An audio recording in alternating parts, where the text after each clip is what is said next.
sećanja XU 89. 92.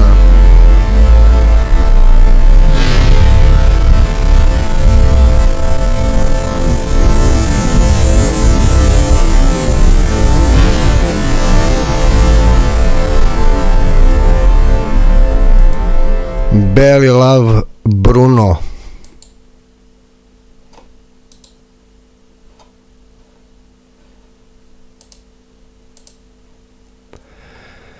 Sanjao sam kratak san. Na leđima sam belog lava, čvrsto se držim za njega. Jurcamo kroz košutnjačku šumu. Dolazimo do kapije, gde je nekada bila kuća moje bake, koju je oduzela Socijalistička partija Jugoslavije i dodelila joj u zamenu 2 stana u Resniku. Predivna kuća sa baštom prepunom cveća, čitavo detinjstvo sam proveo u toj baštici. Dakle, sada u snu ja silazim sa lava i zovem ga da pođe sa mnom. Prelazimo baštu, ja osjećam da je lav zaostao iza mene. Pogledam i vidim kako lav miriše ružu. Bilo mi je čudno. Opet ga pozivam da bih ga upoznao sa bakom. Baka stoji i gleda nas. Skida naočari i govori obazirivim tonom. A, lep je lav, ali pazi se puno. Možda mu dosadiš. A vidi kolike kandže ima. Ja pogledah u lava, on kandžama zaškripa po betonu. Tada me probudi piskav zvuk faksa. Na par metara ispred sebe sam vidio u prostoriji čoveka od svojih 45-6 godina. Stasit, lepo sređene crne brade i ne mnogo dugačke, isto tako crne kose. Elena je donosila kafu. Ovo je Bruno, predstavi ga. On je tatin saradnik. Ovdje je faks i on mora. Zaboravio sam šta Bruno mora.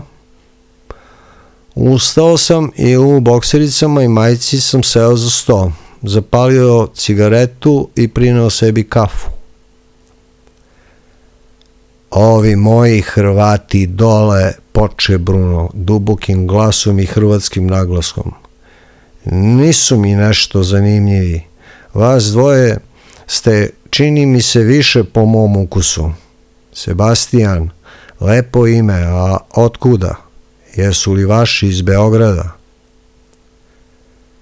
Da, svi su iz Beograda. Deda je Slovenac, ostali su svi iz Beograda. I prababa mi je iz Beograda. Ime sam nasledio od pradede, on nije bio iz Beograda. Slovenac je bio. Aha, pa lepo, lepo. A eto, vidite, ja dole mojim Hrvatima da ponudim nešto lepo, a oni meni, mi se ne drogiramo. On iz džepa izvadi lep veliki cvet i rizle, pa ih stavi na sto. A vi, mladiću, pušite li? On me pogleda nekako ispod oka sa malim osmehom. Pušim, rekoh kratko i dodadoh da je lepo što će nas počastiti. Odgovor ga je zadovoljio i on poče da mota veliku spravu. Jako dobra, jako dobra. Sensimilija, jedna od najboljih. Setih se Jovana Bukilića i njegove knjige Droga, mit ili bolest.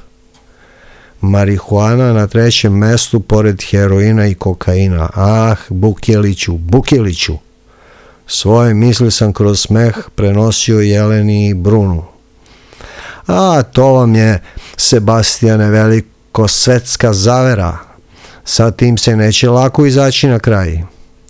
Nego šta ćete vi sad dole kad vas rat uhvati? iako ste mi već na prvi pogled veoma simpatični. Možda da ostanete ovde. Kakav rat? Šta priča ovaj čovek, pomislio. Doleće strašan rat, raspad Jugoslavije i svašta, ne smem ni da mislim o tome. Ovde sam skoro 30 godina, ali imam u Hrvatskoj puno rodbine. Strah me je od toga. Pa kako to rat? Zašto rat? Upita ga Elena bojažljivo. Tako se ovde analizira. Ako oni ne greše, nažalost ne greše, ja sad moram da odnesem ove papire. Hajde da se vratite kod mene ovih dana, pa da se opuštenije malo ispričamo. Bruno se brzo diže sa stolice i napusti stan uz pozdrave. Ostalo je da vidimo da li ćemo otići kod njega narednih dana. Jel Bruno ovako istripovan stalno ili šta? Pitao sam bez nekog određenog mišljenja o ovom čoveku. Ipak sam ga video prvi put. Ne, nikada ne priča gluposti. Ovo me je stvarno iznenadilo. Rat, kakav rat bre? Elena se nekako više i začudila nego ja. Malo se je uplašila, barem mi je tako izgledala.